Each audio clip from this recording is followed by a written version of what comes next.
Hey, this is Jerry Weaver with the Weaver Realty Group at 3DX Real Estate. And yesterday I had the awesome opportunity to sit down with the author of Downsizing the Family Home. Her name is Marni Jameson, and we had a great conversation. If you're looking at starting the process of downsizing, have a family member that needs to start having that conversation, this is the book for you. Also, take a couple minutes, listen to the interview, and she talks about some key steps in getting the process started.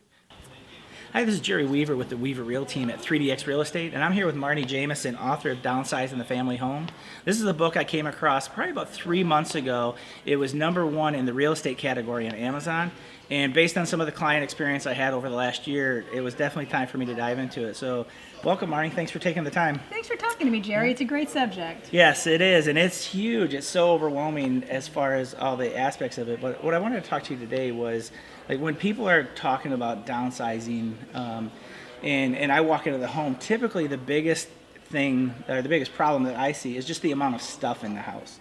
Like, we have so much stuff. We have sheds and garages and basements, and so if you can talk to me a little bit about that and kind of what you suggest as far as how they kind of tackle that project. Sure. Well, I like to start with why I wrote the book in the first place. And I walked into my parents' house where they had lived for 50 years. It's a small house, but man, did they pack it away. And they'd gotten up in years, and it was time for them to move into assisted living, and which they did. And then I was in charge of coming across the country and clearing out the family home and selling it to take care of their long-term care.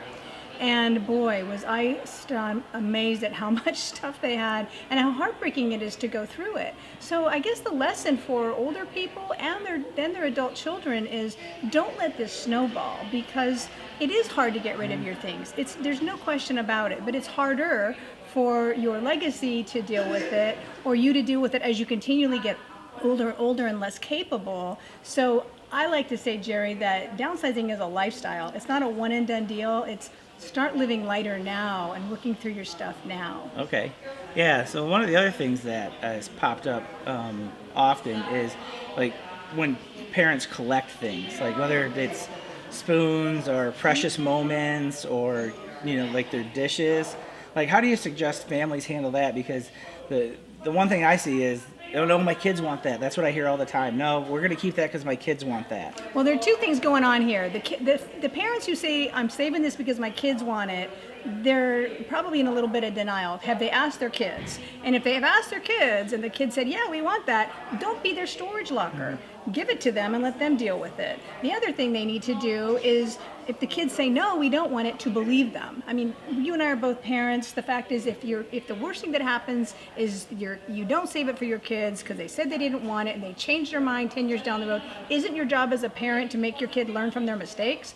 It's no brainer. You get rid of it and stop being lazy because you say your kids want it. A lot of families have, and parents have, things they cherish. Your mom might have collected ceramic turtles, and that reminds you of her. Well, that's great, except you don't want to have 50 of them. So pick the 1, 2, or 3 that are your favorites and use those to cherish her memory and her fondness of the turtles, but don't keep all of them. Okay, yeah. That definitely seems to be the biggest thing.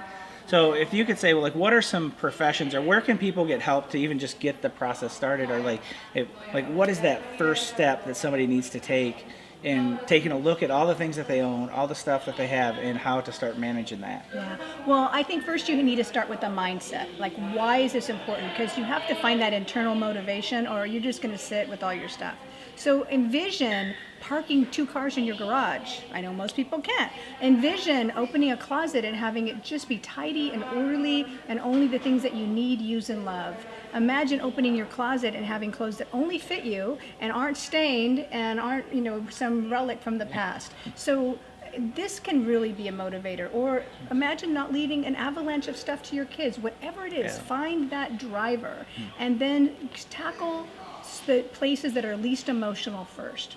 So don't start with the family photos, okay? Start with the garage or the attic or the basement and manage these areas, and you'll start to get some momentum. You'll see, wow, gosh, the basement looks so fantastic, or the attic is finally clear, the garage we can park in, and then you can move into the things that are a little bit more emotional, because you'll have some momentum and you'll feel that sort of boost of confidence. Okay. And are there any professions out there that you can drive people to that can help with this? Yeah. Well, this helps. I really do think that reading this kind of gets you on fire. fired up. But I also think you get it, professional organizers are very good at this sort of Okay. thing. There is an association, a national association called Senior Move Managers. Okay. And I don't know if they have them here in Michigan, but I know they're nationwide, and they are expert at coming into older people's homes in particular and helping them detach and take a good look at what do they need going forward in the rest of their life. Oh, that's awesome. I really appreciate it. Again, this is Marni Jameson, author of Downsizing the Family Home. If you're somebody that needs to downsize the home, if you have some parents that you need to start having some conversations with, I highly recommend reading the book. It's a pretty quick, easy read, and just it's chock full of just real, logical, real practical steps that you need to take in getting the house downsized and getting ready for that next chapter in your life. Thank you very much, Marni. My pleasure. Thanks, Yep. Jerry.